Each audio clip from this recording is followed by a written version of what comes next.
पूर्व काल में तुंगभद्रा नदी के तट पर एक अनुपम नगर बसा हुआ था।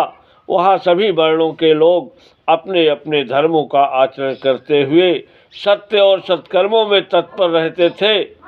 उस नगर में समस्त वेदों के विशेषज्ञ और श्रौत अस्मात् कर्मों में निपुण एक आत्मदेव नाम के ब्राह्मण हुआ करते थे। साक्षात दूसरे सूर्य के समान तेजस्वी थे। वो धनी होने के बाद भी भिक्षाजीवी थे। उनकी प्यारी पत्नी धुंधली, कुलीन एवं सुंदरी होने पर भी सदा अपनी बात पर अड़ जाने वाली थी। झगड़ालू स्वभाव की थी।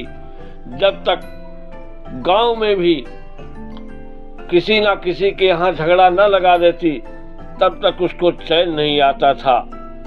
गृह कार्य में निपुण जरूर थी। इस प्रकार ब्राह्मण दंपत्ति प्रेम से अपने घर में जीवन यापन करते थे। उनके पास अर्थ की कमी नहीं थी। विलास की सारी सामग्री मौजूद थी। घर द्वार भी सुंदर था, परंतु उससे उन्हें सुख नहीं था।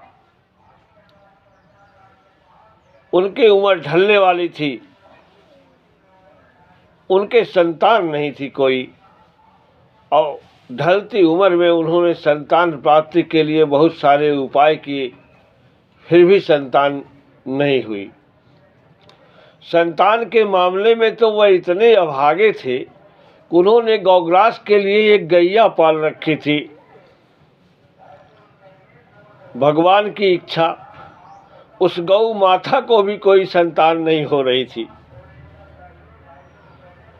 ऐसा देख करके आत्मदेव का मन बहुत अशांत हो गया था, और अशांत मन के कारण वह बहुत दुखी थे। अतः वह एक दिन संतान के अभाव के दुख से शरीर त्यागने के निमित्त से जंगल की ओर प्रस्थान करते हैं। वहां जाकर के उनको प्यास लगी तो एक सरोवर के समीप पहुंचते हैं और सोचा पानी पी लेते हैं, फिर इसी सरोवर में डूबकर हम अपनी जान दे देंगे। पानी पीने के बाद आत्मदेव रोने लग गए। उसी बीच वहाँ एक सन्यासी आते हैं।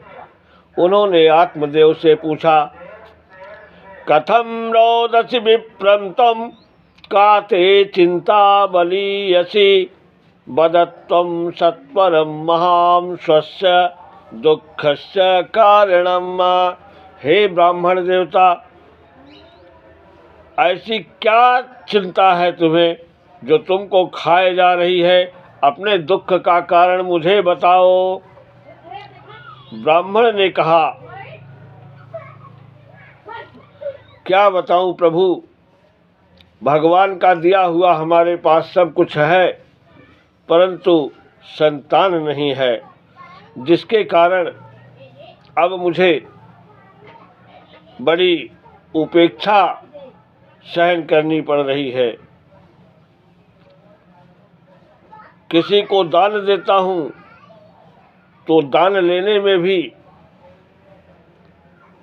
हिचकिचाता है हमारे हाथों से। हमारे पितर को जब मैं तिलांजलि देता हूँ, श्रद्धांजलि देता हूँ, तो उस जल को भी वो गर्म करके पीते हैं, अर्थात उसको भी वो बड़ी मलिनता के साथ ग्रहण करते हैं। अतः मैं पुत्र विहीन होने के कारण अब मेरे से इस संसार में रहा नहीं जाता। मैं तो आत्महत्या करने के लिए यहाँ आया हूँ और इसी सरोवर में डूबकर मैं अपनी जान दे दूंगा। सन्यासी ने कहा कि हे ब्राह्मण देवता, पुत्र प्राप्ति का मोह त्याग दो। कर्म की गति प्रबल है, विवेक का आश्रय लेकर संसार की वासना को छोड़ दो। हमने आपका प्रारब्ध देख करके ये निश्चय किया है कि इस जन्म में क्या 7 जन्मों तक आपको पुत्र की प्राप्ति नहीं होगी। ऐसा सुनकर तो आत्मदेव जी टूट पड़े और जोर जोर से रोने लग गए और सन्यासी का पैर पकड़ करके निवेदन करने लगे, आग्रह करने लगे कि हे प्रभु, जैसा भी हो मुझे संतान दीजिए, संतान का आशीर्वाद दीजिए।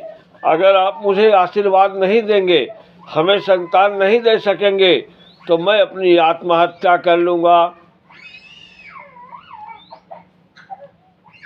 ब्राह्मण का ऐसा आग्रह देख करके तपोधन ने कहा कि विधाता के लेख को मिटाने का हठ करने से राजा चित्रकेतु को बड़ा कष्ट उठाना पड़ता था। कहीं ऐसा ना हो कि ऐसा ही तुम्हारे साथ हो।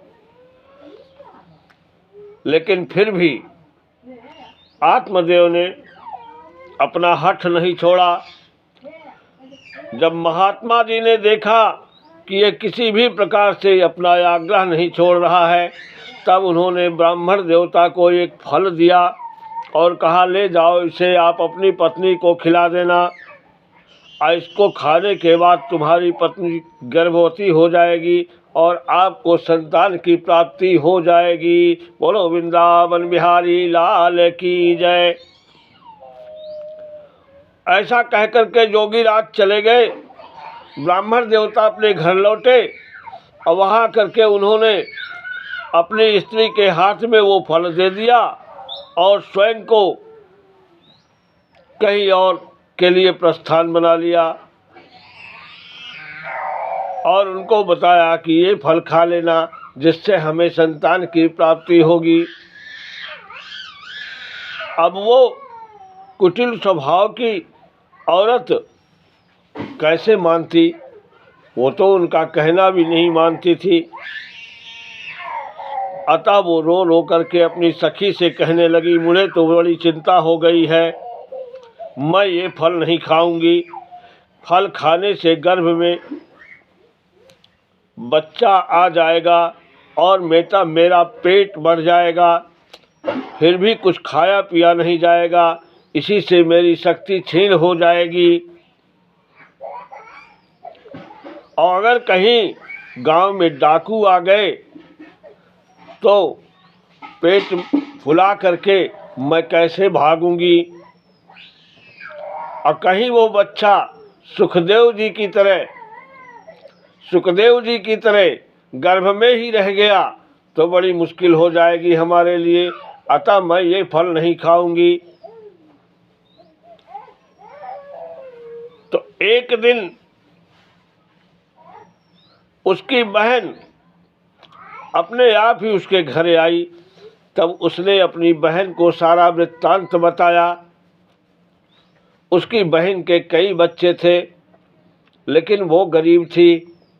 उसने कहा, बहन तुम ऐसा करना, तुम मेरे पति को धन दे देना, मेरे पेट में बच्चा है, मैं अपना बच्चा आपको दे दूंगी और गांव में ये कह दूंगी कि मेरा बच्चा पैदा होते ही मर गया। इस प्रकार की बात करके उसकी बहन चली जाती है। तो धुंधली देवी ने वही किया जो उसकी बहन ने किया था और उसकी बहन ने कहा कि परीक्षा लेने के लिए इस फल को गैया को खिला दो, गैया को भी तो बच्चा नहीं होता है। तो ऐसा कह के वो चली गई। अब ब्राह्मणी स्त्री स्वभाववश जो जो उसकी बहन ने कहा था वैसा ही सब कुछ किया। फलम समर्पय धेन्वै त्वं परीक्षार्थम तु सांप्रतम तत्तदाचरितं सर्वं तथैव स्त्री स्वभावतः।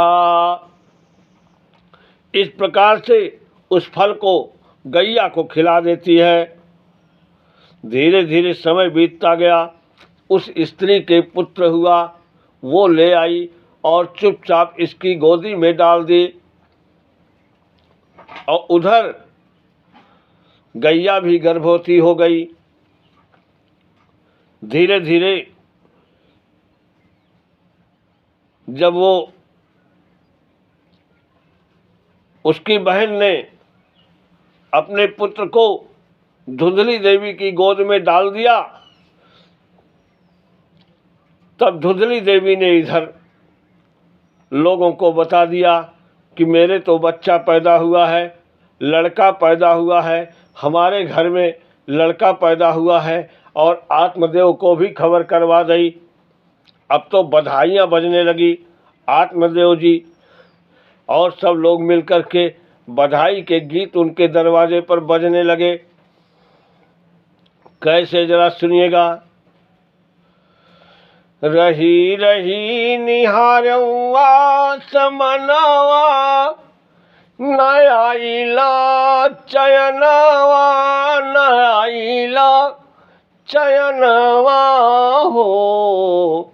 ललना आजू दीन्हा, ललना आजू दीन्हा, तू दर्शनवा, जुड़ैला मोर नयनवा, जुड़ैला मोर नयनवा हो।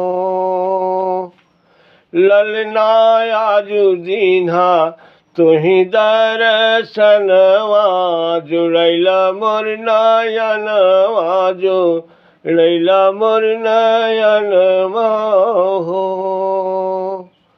ई दिल तो तोहरा इंतजार कैलस, ई दिल तो तोहरा इंतजार कैलस, तुम ही के प्यार कैलस, तुम ही के प्यार कैलस हो। ललना तुम ही तो, ललना तुम ही तो हमारी परनवा, जुड़ैला मोर नयनवा, जुड़ैला मोर नयनवा हो।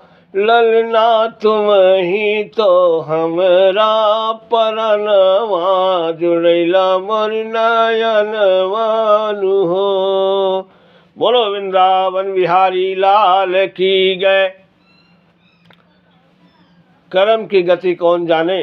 समय बीतता गया और 3 महीने बाद ठीक गाय को भी एक मनुष्य के आकार का पुत्र प्राप्त हुआ। सारा शरीर तो उसका मनुष्य के आकार का था और कान जो है गाय के तरह था, तो इसीलिए उसका नाम गोकर्ण रखा। और उधर जो बच्चा धुंधली देवी को उसकी बहन ने दिया था, जब आत्मदेव जी बहुत खुश हुए और उसका नाम रखना चाहे तो धुंधली देवी खड़ी हो गई तनतना के, बोली 9 महीने पेट में मैंने रखा और नाम आप रखोगे। तो उसका नाम धुंधली देवी ने स्वयं रखा, अपने नाम की तरह धुंधकारी रख दिया। तो इस प्रकार समय बीतता गया। दोनों बड़े हो गए। दोनों बड़े हो गए तो बड़े हो करके दैव योग से इस गुप्त रहस्य को किसी को पता नहीं चला। आत्मदेव जी गौ से पैदा हुआ संतान का नाम जो गोकर्ण रखा था, क्यों रखा था, इसको किसी को पता नहीं चलने दिया। अब बड़े होकर के गोकर्ण जो है बड़ा पंडित और धर्मपरायण निकला, किंतु धुंधकारी बड़ा ही दुष्ट निकला। स्नान शौचादि ब्राह्मणोचित आचारों का उसमें कोई भी जरा सा लेस मात्र का नहीं था उसमें। खान पान का कोई परहेज नहीं था। मुर्दे के हाथ से छुआ हुआ अन्न भी वो खा लेता था। और धीरे धीरे समय बीतता गया। अब तो उसकी वृत्ति और बदल गई। वो वेश्यावृत्ति करने लगा और धीरे धीरे वेश्यावृत्ति में पिता का सारा धन नष्ट कर दिया उसने। जब सारा धन नष्ट कर दिया तो पिता बड़े दुखी हुए। एक दिन पिता को मार करके उसने जो है घर के सारे बर्तन भांडे उठा कर ले गया, उसको भी बेच करके वेश्याओं को दे आया। उसका कृपण पिता फूट फूट करके रोने लगा। उसी समय परम ज्ञानी गोकर्ण जी वहाँ आए और उन्होंने पिता को वैराग्य का उपदेश देते हुए बहुत समझाया और कहा, देहे अस्थिमांस रुधिरे अभिमतिं त्यज्यत्वं जाया सुतादिषु सदा ममतां विमुञ्च पश्यानिशं जगदिदं क्षणभङ्गनिष्ठं वैराग्य राग रसिको भव भक्ति निष्ठा। कहा, हे पिताजी, यह शरीर हड्डी मांस और रुधिर का पिंड है। इसे आप मैं मानना छोड़ दें और स्त्री पुत्रादि को अपना कभी ना माने। संसार की कोई भी वस्तु अस्थाई नहीं है, सब क्षणभंगुर है। बस एकमात्र वैराग्य रस के रसिक होकर भगवान की भक्ति में लगे रहें। भगवत भजन ही सबसे बड़ा धर्म है। ऐसा समझाया तो आत्मदेव जी जो है वो घर द्वार छोड़ करके जंगल की ओर चले गए। अब भगवत भजन करने के लिए भगवत भजन करते हैं। जो करते रहोगे भजन धीरे धीरे, जो करते रहोगे भजन धीरे धीरे, तो मिल जाएगा ओ सजन धीरे धीरे, तो मिल जाएगा ओ सजन धीरे धीरे।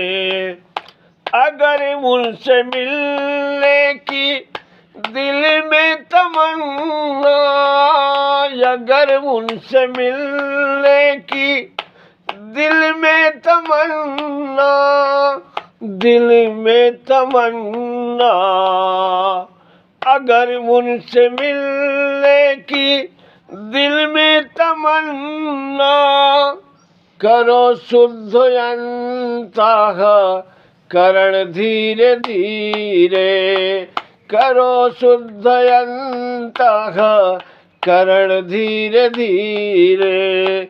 जो करते रहोगे भजन धीरे धीरे, जो करते रहोगे भजन धीरे धीरे। कोई काम दुनिया में मुश्किल नहीं है, कोई काम दुनिया में मुश्किल नहीं है, कोई काम दुनिया में मुश्किल नहीं है।